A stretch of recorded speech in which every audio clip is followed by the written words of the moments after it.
សួស្តីបងប្អូនទាំងអស់គ្នាស្វាគមន៍មកកាន់វីដេអូរបស់ខ្ញុំបាទជាបន្តទៀតវីដេអូនេះចែកកន្លឹះមួយសម្រាប់បងប្អូនដៃថ្មីថ្មោងទាំងអស់គ្នាសម្រាប់ស្វែងរក Subscriber ឬក៏អ្នកតាមដាន Channel របស់យើងបានយ៉ាងលឿនដើម្បី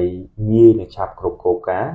ដើម្បីយើងអាចសាងប្រាក់ចំណូលជាមួយ YouTube បានខ្ញុំគិតថាបងប្អូនមួយចំនួនមួយរយៈនេះកំពុងតែពិបាកក្នុងការស្វែងរក Subscriber ឬក៏ពិបាកក្នុងការរកម៉ោងនៅក្នុង YouTubeដើម្បីឲ្យងាយនឹងឆាប់គ្រប់គ្រងការ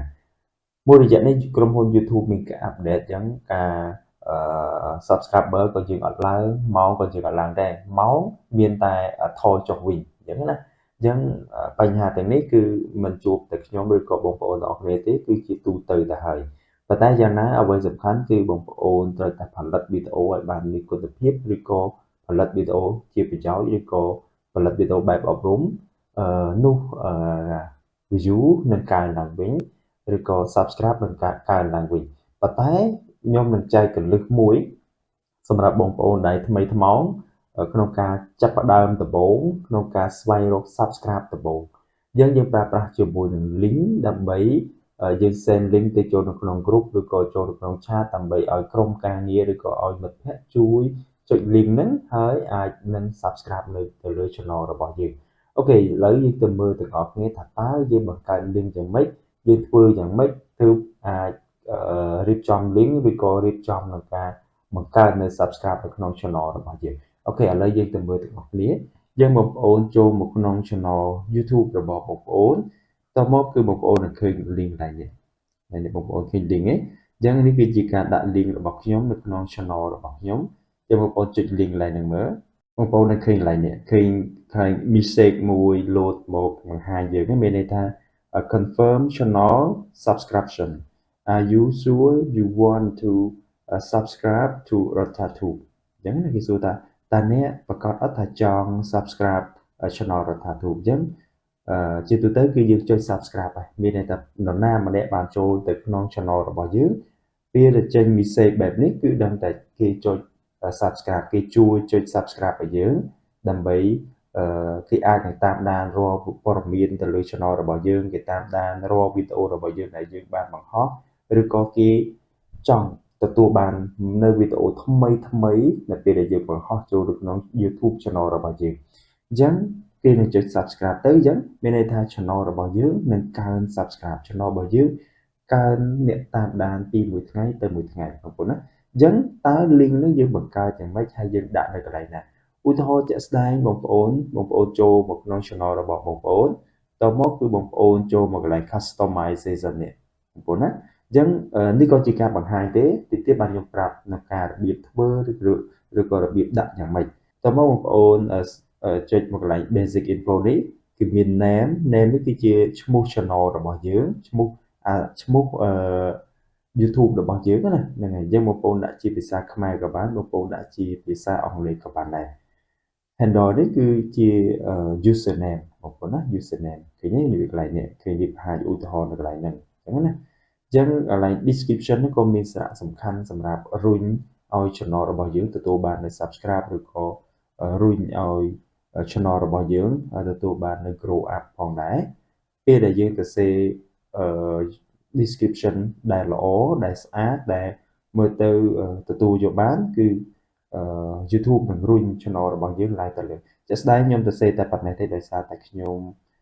អត់សូវបច្ចេកទេសប្រហែលដែរប៉ុន្តែខ្ញុំនឹងរៀនបន្ថែមទៀតធ្វើយ៉ាងណាឲ្យកន្លែង description របស់ខ្ញុំនេះគឺបែប professional ហើយ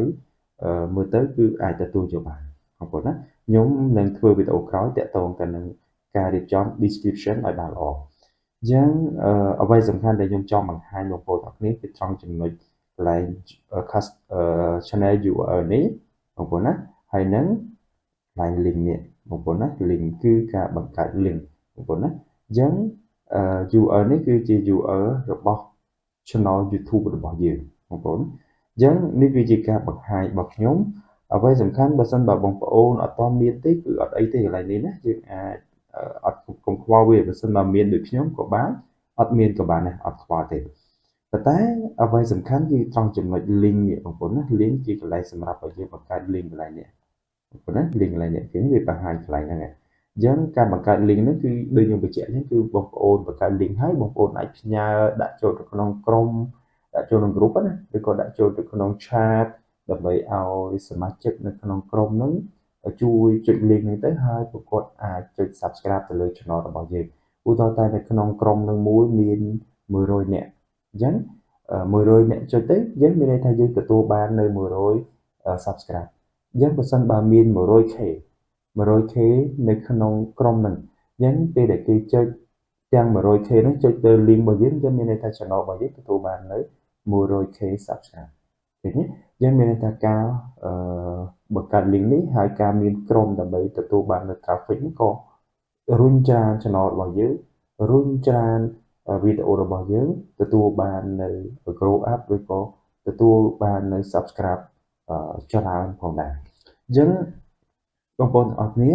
កន្លែងនេះបងប្អូន copy ខាងលើនេះបងប្អូនណា copy កន្លែងនេះក៏បានឬក៏បងប្អូន copy កន្លែង URL ខាងលើនេះឃើញទេត្រឹមកន្លែងឆ្លាស់នេះបងប្អូនណា copy កន្លែងឆ្លាស់ហ្នឹងក៏បានបងប្អូន copy កន្លែងនេះក៏បានករណីបើសិនបើបងប្អូនមានបែបនេះកន្លែង channel URL នេះបងប្អូន copy កន្លែងហ្នឹងប៉ុន្តែបើសិនបើបងប្អូនអត់មានទេបងប្អូន copy ខាងលើនេះអត់ខ្វល់ទេនេះត្រឹមនេះបងប្អូនណាត្រឹមហ្នឹងអូខេអញ្ចឹងបន្តមកបងប្អូនផាសមកកន្លែងនេះកន្លែង URL requirement នេះកន្លែង link ហ្នឹងតមកគឺបងប្អូនសរសេរបន្តិចសរសេរកន្លែងនេះគឺសញ្ញាសួរ sat underscore confirmation ស្មើលេខ1បងប្អូនណាហ្នឹងហើយអូខេឥឡូវយើងទៅមើលពីវិធីសាស្ត្រនៃការធ្វើទាំងអស់គ្នាតែម្ដងយើងបងប្អូនចូលទៅក្នុង channel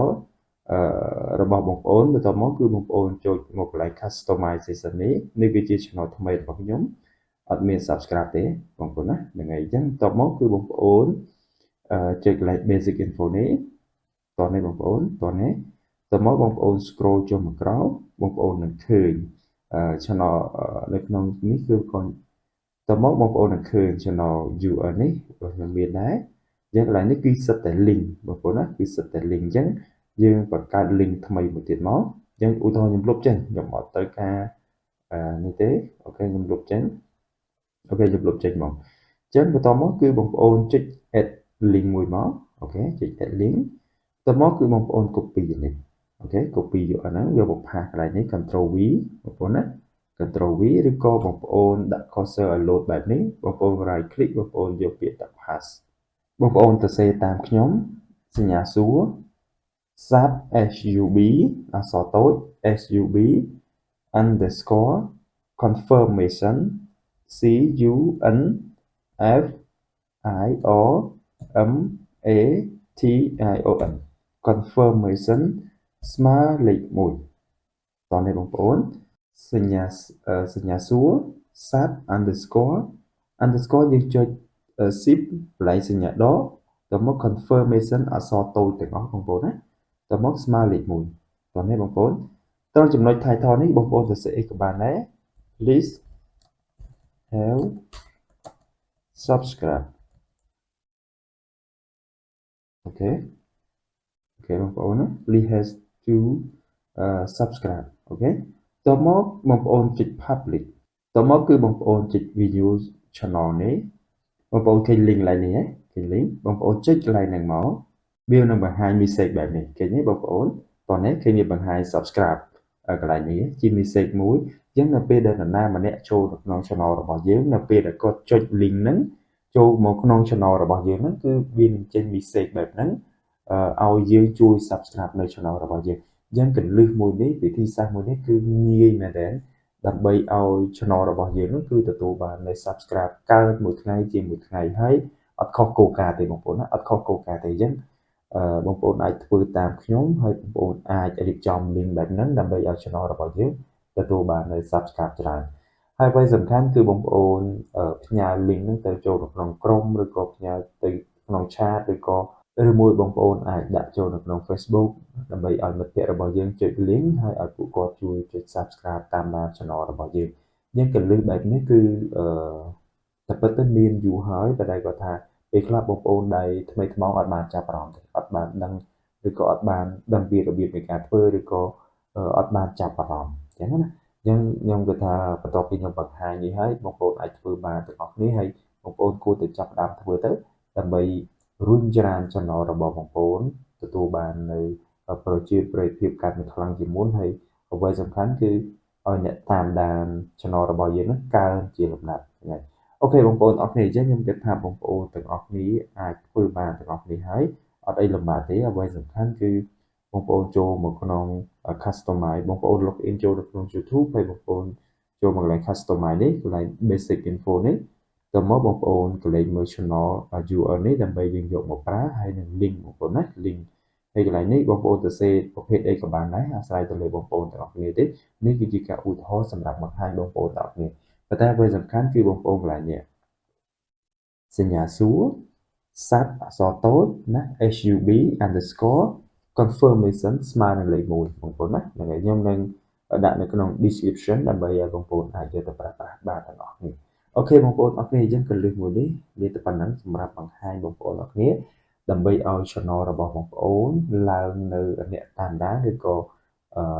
ទទួលបាននៅ subscriber ហ្នឹងកើនជាលំដាប់ប្រចាំថ្ងៃដើម្បីរុញច្រាន channel របស់យើងអាចងាយនឹងឆាប់គ្រប់គោលការណ៍ដើម្បីអាចស្នើសុំរកលុយបានអូខេអញ្ចឹងខ្ញុំមានប៉ុណ្ណឹងដើម្បីចែករំលែកបងប្អូនអរគ្នាសង្ឃឹមថាវីដេអូនេះមានប្រយោជន៍សម្រាប់បងប្អូនអរគ្នាអរគុណគ្រប់គ្នាជួបគ្នានៅវីដេអូក្រោយ